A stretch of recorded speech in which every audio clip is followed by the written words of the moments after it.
송은재TV 시작합니다. 한동훈 법무부 장관이 직접 쓴 짧은 손편지 하나가 휴일 아침 전국을 강타했습니다. 국민들을 감동시켰고 총선 전국에서 한동훈 장관의 역할, 한동훈이라고 하는 이 현상이라고까지 부르는 이 부분을 생각하게 됩니다. 한동훈 장관의 짧은 손편지 먼저 읽어드리겠습니다. 형님 같은 분들 덕분에 오늘의 우리가 있습니다. 그런 마음으로 국가 배상법을 냈고 반드시 통과되게 할 겁니다. 이걸 반대할 수 없습니다. 누구도. 한동훈 올림이라고 썼습니다.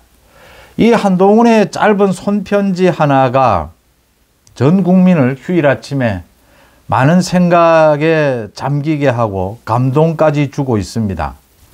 한동훈이 대구, 대전 그리고 울산을 방문해서 전 국민적인 호응을 받고 또 자신의 고등학교 동창이죠. 친구인 이정재, 탤런트 이정재를 만나서 관심을 끌기도 했습니다.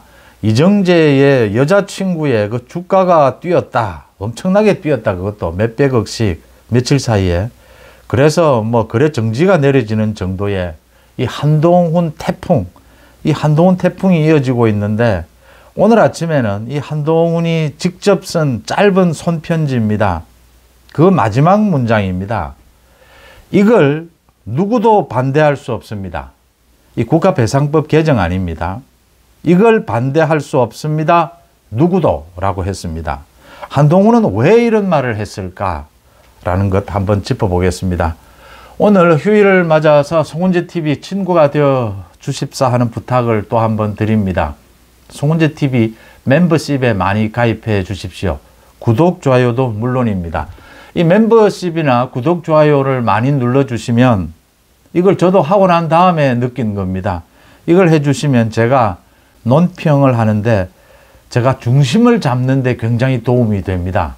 이 취재 비용으로 사용하게 되는데 이 수입입니다. 수입이 생기는 것인데 제가 이 광고나 구글 측의 이 광고나 또는 많은 다른 여러 가지의 이 송은재TV 방송을 하는데 영향을 끼치게 되는 또 압력으로 오게 되는 이런 부분들에 대해서 좀 극복하면서 이렇게 제가 중심을 잡고 여러분들과 소통하면서 송은재TV 방송을 하는데 굉장히 많은 도움이 된다라는 걸 이 멤버십 회원을 시작하고 난 다음에 그런 부분들을 느끼게 됐습니다. 멤버십이나 구독, 좋아요 많이 좀 해주실 것을 감히 당부를 드립니다. 한동훈 말씀 계속하겠습니다. 이게 왜 한동훈이 이런 손편지를 하게 됐느냐? 그러니까 순직 장병 유족에게 보낸 편지입니다. 오늘 아침에 이 유족 측에 의해서 공개가 됐습니다. 언론에. 이 한동훈이 순직 장병 유족, 그러니까 이 순직 장병의 동생에게 보낸 편지입니다. 1997년도의 일이었습니다.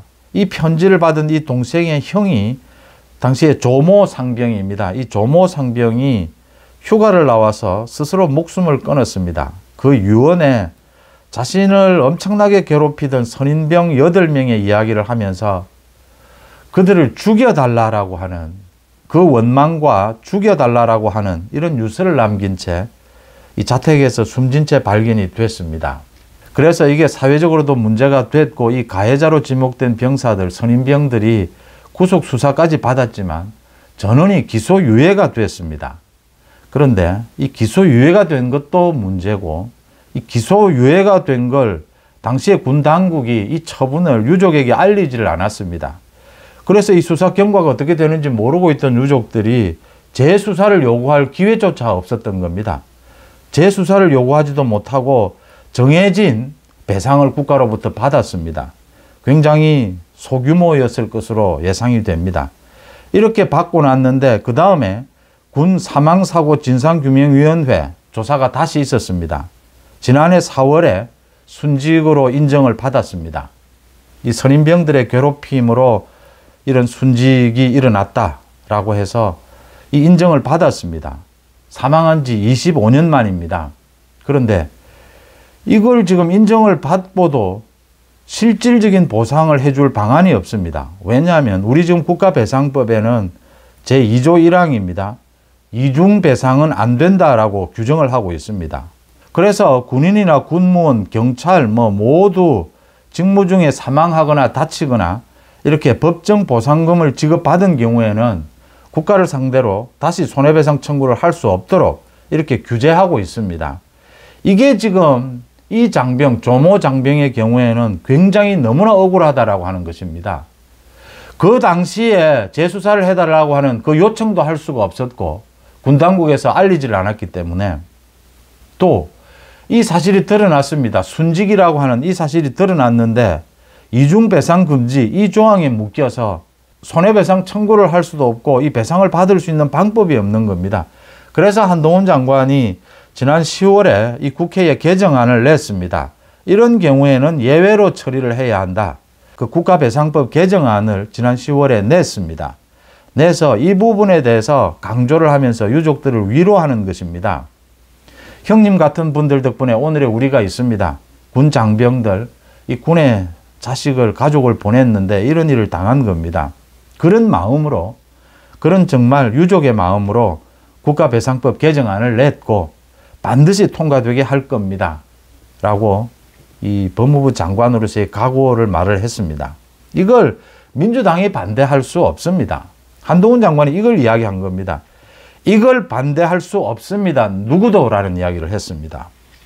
민주당이 반대할 수는 없을 겁니다. 그런데 유독 한동훈이 이걸 반드시 통과되게 할 겁니다.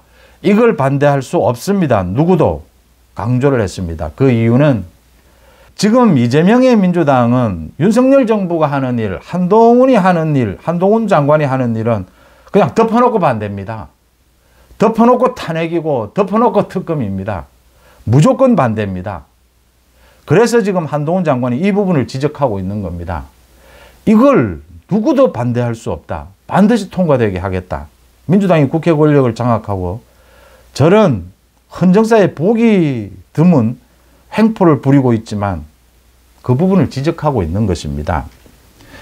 이 짧은 편지 한 장이 국민들에게 감동으로 다가가고 국민들에게 많은 생각을 하는 부분은 한동훈이라고 하는 한동훈 태풍, 한동훈 현상이라고 부르는 그 의미를 한번 짚어보게 한다라는 겁니다. 내일부터 이제 이번 주부터 윤석열 정부가 개각을 단행을 합니다. 대통령실 모두 바꿨고 이제 10명 정도 장관이 당으로 돌아옵니다. 총선에 출마를 합니다. 가장 관심을 끄는 것은 원희룡과 한동훈입니다. 그 다음 장미란 차관이 이제 당으로 온다. 장미란 차관 후임에는 이영표, 국가대표 축구 선수였죠. 월드컵 영웅이었죠. 이영표, 굉장히 이미지도 좋고 이영표를 차관으로 발탁을 한다라고 하는데 굉장히 신선하다라고 생각을 합니다. 장미란에 이어서 이영표. 이영표 같은, 제가 장미란을 발탁할 때도 그런 말씀을 드렸는데 이 참 윤석열 정부가 장미란, 이영표 같은 이런 식의 발탁이 각 분야에 있어서 일어나야 한다. 국민들의 공감이 오지 않습니까? 장미란 이름 하나로, 이영표 이름 하나로 각 분야에 이런 사람들이 있다. 나이에 구애받지 말아야 한다. 지금 여야를 통틀어서 올드보이들이 지금 총선에 나선다. 저는 나이 70, 80도 얼마든지 총선에 나설 수 있다고 생각합니다. 90도 나서야 한다고 생각합니다. 그런데 다른 분야에서 열심히 일을 하다가 정말 국가를 위해서, 사회를 위해서 자신이 맡은 분야 열심히 일을 하다가 나이가 80이다. 그런데 총선에 한번 출마하고 싶다. 이젠 정치를 한번 해보고 싶다. 그런 분을 발탁해야 된다고 봅니다. 박지원이 아니고, 박지원은 이미 우리 정치권에서 수도 없이 검증이 됐던 사람입니다. 박지원이 우리 정치권에서 사라지느냐 사라지지 않느냐로 저는 우리 정치가 나아졌느냐 나아지지 않았느냐 판가름을 할 수 있다고 말할 정도로 나이가 80이고 90이어도 기업에서 또는 연예계에서 스포츠계에서 또는 다른 각자 많은 분야에서 농사를 짓다가 어떤 분야든지 최선을 다해서 열심히 살아온 분이 내가 나이는 80이지만 처음으로 정치를 한번 해보겠다. 이런 사람에게 저는 과감하게 전략공천을 해야 하고 과감하게 인센티브를 줘야 한다 이렇게 생각을 합니다. 그렇게 말씀을 드리고요. 이제 순차적으로 개각을 한다라는 것입니다. 한동훈 장관은 맨 마지막으로 이번 달 말이나 다음 달 초쯤 새해 초에 이제 당으로 들어오게 될 것이다. 이런 이야기들이 나옵니다. 한동훈 장관이 이렇게 늦게 최고 마지막으로 오는 것이 무슨 뭐 한동훈 장관에게 큰 스포트라이트를 비추고 한동훈 장관에게 큰 의미를 심어주고 뭐 그런 것보다는 두 가지 점을 정리를 해볼 수 있습니다. 하나는 지금 국민의힘의 당이 아직 정리가 안 됐습니다. 한동훈이 등장하기 전에, 등판하기 전에 정리를 해야 될 부분들이 좀 있습니다. 소위 혁신위 부분, 혁신위가 이야기하는 이 당 지도부의 거취, 진퇴 문제, 그 다음에 이제 총선 공천을 앞두고 공천기획단이 지금 활동을 하고 있습니다. 공천관리위원회를 발족을 시켜야 합니다. 이런 것들이 좀 정리가 돼야 한동훈 장관 등판에 의미가 있다라고 하는 것입니다. 이 한동훈 장관이 등판해서 자신의 영역을 개척해 나갈 이 공간이 많이 생긴다라고 하는 것입니다. 그런 부분들이 참 혁신위 부분 한 달이 가도록 정리가 안 되고 있는데 내려놓을 사람은 내려놔야 국민들에게 감동을 줄 수 있습니다. 권력은 희생될 때 국민들을 위해서 자신의 것을 내려놓고 희생할 때 국민들에게 그래도 간혹 감동을 줄 수 있는 그런 순간이다라는 것이고요. 두 번째, 한동훈 등판의 의미입니다. 이 한동훈이라고 하는 현상, 태풍 이야기를 하는 이유는 한동훈 자신의 입으로 이야기를 했습니다. 민주당에서 계속 지금 트집을 잡습니다. 현직 장관이 이 뭐 국가 예산으로 정치 활동하느냐, 이 편향된 정치 활동하느냐, 법무부 장관이 지금 국민의힘 여당의 기운 정치 활동을 하고 있다. 계속 트집을 잡습니다. 거기에 대해서 한동훈 장관이 이야기를 했습니다. 자신은 법무부 장관으로서 여야 누구를 편드는 것이 아니라 어느 쪽이 옳고 어느 쪽이 공정하고 어느 쪽이 우리 국가 발전에 도움이 되느냐라는 것을 밝힐 뿐이다. 한동훈 장관이 말은 하지 않았지만 한동훈 장관이 앞으로 많은 질문을 받게 될 겁니다. 윤석열 정부에 대해서도 많은 질문을 받게 될 겁니다. 한동훈 장관이 그때도 또 이런 대답을 해야 할 겁니다. 윤석열 정부에 발탁이 됐고 윤 대통령에 의해서 발탁이 된 그럼에도 불구하고 한동훈 장관은 앞으로 윤석열 정부에 대해서도 미흡했던 부분은 지적을 해야 하고 윤석열 정부에 대해서 이어가야 될 부분은 뭔가, 장점은 뭐였던가, 우리 헌정사에, 우리 국가 발전에 윤석열 정부는 무슨 역할을 해야 하는가를 이야기해야 할 겁니다. 공정하고 정의롭고 옳은 방향으로 한동훈 자신의 말입니다. 그런 부분이 있기 때문에, 그 기대감이 있기 때문에 한동훈 장관 태풍, 한동훈 현상이 생긴다. 민주당을 지지하는 사람이라 하더라도, 중도가 아니라 민주당을 지지하는 사람이라 하더라도 한동훈 장관의 저 말은 맞다. 저건 옳은 것이다. 저건 민주당이 트집 잡는 것이다. 이재명이 잘못된 것이다. 라고 할 수 있는, 그게 가능할 때 한동훈 현상은 이어지게 될 것이다 라는 겁니다. 한동훈 장관의 오늘 이 짧은 손편지에 그 이야기를 하고 있는 셈입니다. 반드시 국가보상법 개정안을 통과되게 할 겁니다. 이게 누구에게 도움이 되고 누구에게 정치적으로 이익이 되고의 문제가 아닙니다. 보살펴야 될 인권의 문제이기 때문입니다. 그 이야기를 지금 하고 있는 겁니다. 이걸 반대할 수 없습니다. 누구도. 한동훈이 한다라고 해서 반대해서도 안 되고 윤석열 정부가 한다고 해서 반대해서도 안 됩니다. 민주당이 하는 일, 최근에 들어서 그런 일은 하나도 없지만 민주당이 하는 일이라 하더라도 그게 공정, 법치에 맞고 우리 국가를 위해서 옳은 방향이라고 한다면 찬성해야 합니다. 민주당이 그런 일을 할 수 있어야 합니다. 그런 걸 한다면 누구도 반대해서는 안 되고 누구도 반대할 수 없습니다. 지금 한동훈이 그 이야기를 하고 있는 겁니다. 이 유족들을 위로하면서.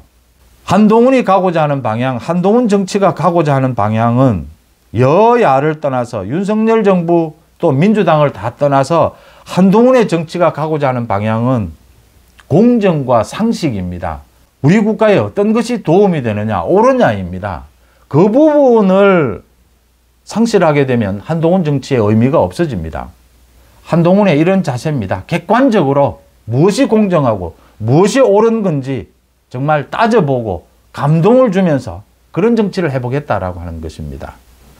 한동훈의 손편지 소개를 해드렸습니다. 송은재TV 마칩니다. 고맙습니다.